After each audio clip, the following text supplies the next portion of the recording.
ఓం గం గణపతయే నమః. గణపతిని ఏకదంతుడిగా మనం ఎందుకు కొలుస్తామో ఆ వృత్తాంతాన్ని, ఆ కథను మనం తెలుసుకుందాం. మహాభారతాన్ని వ్యాసుడు చెబుతూ ఉండగా వ్రాయడానికి ఒక లేఖకుడు కావాలండి. అంటే లేఖకుడు అంటే వ్రాసేటువంటి వాడు.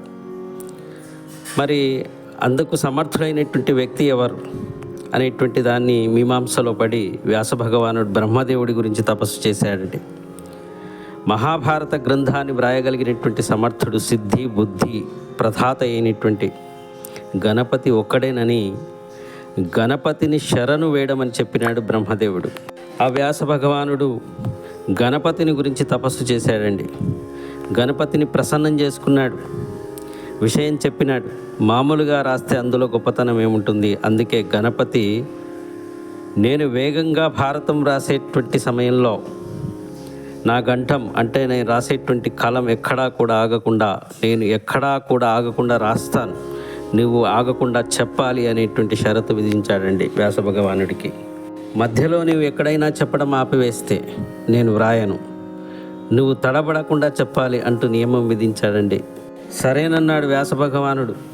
నేను చెప్పినటువంటి వాక్యాన్ని నువ్వు సంపూర్ణంగా అర్థం చేసుకున్న తర్వాతనే వ్రాయాలి అంటూ మరొక నియమాన్ని విధించాడు వ్యాస భగవానుడు. ఇద్దరు కూడా సమర్థులైనటువంటి వారేనండి, ఒకరిని మించి ఒకరు ఉన్నటువంటి వారు. కాబట్టి ఇక్కడ ఇద్దరు సమర్థులైనటువంటి మరి భగవత్ స్వరూపులైనటువంటి వారి చేత రాయబడినటువంటిది మహాభారతం అండి.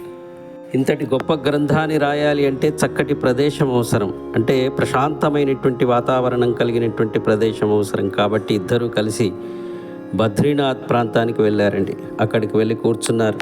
మహాభారతం ఇతిహాసం అండి, పంచమ వేదం. శ్రీమద్ భగవద్గీత కూడా మహాభారతంలోనే ఉంది. భారతంలో లేనిది ఈ లోకంలో ఉండదండి, అది గుర్తుపెట్టుకోండి. అటువంటి మహాభారతాన్ని, అటువంటి ఉద్గ్రంథాన్ని మామూలు గంటంతో రాస్తే సరైనటువంటిది కాదు అని చెప్పి గణపతికి నచ్చలేదండి. గొప్ప పనులు జరగాలంటే త్యాగాలు చేయాలి అనేటువంటిది ఈ లోకానికి సందేశం ఇవ్వాలని చెప్పి అనుకున్నాడు ఆ వినాయకుడు, ఆ విఘ్ననాథుడు. ఏనుగుకు అందాన్ని పెంచేటువంటిది ఏమిటండి? దంతాలు. అందం పోతే పోయింది, కానీ లోకానికి గొప్ప సందేశం ఒకటి అందుతుంది అని చెప్పి అనుకున్నాడు. నిరామయుడైనటువంటి గణపతి తన దంతాన్ని విరిచి గంటంగా ఉపయోగించాడండి. ఆ విధంగా గణపతి ఏకదంతుడయ్యాడండి.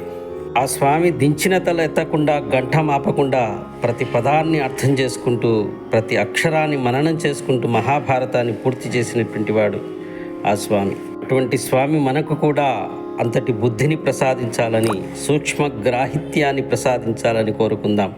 ఏకదంతం నమామ్యహం. ఓం గం గణపతయే నమః.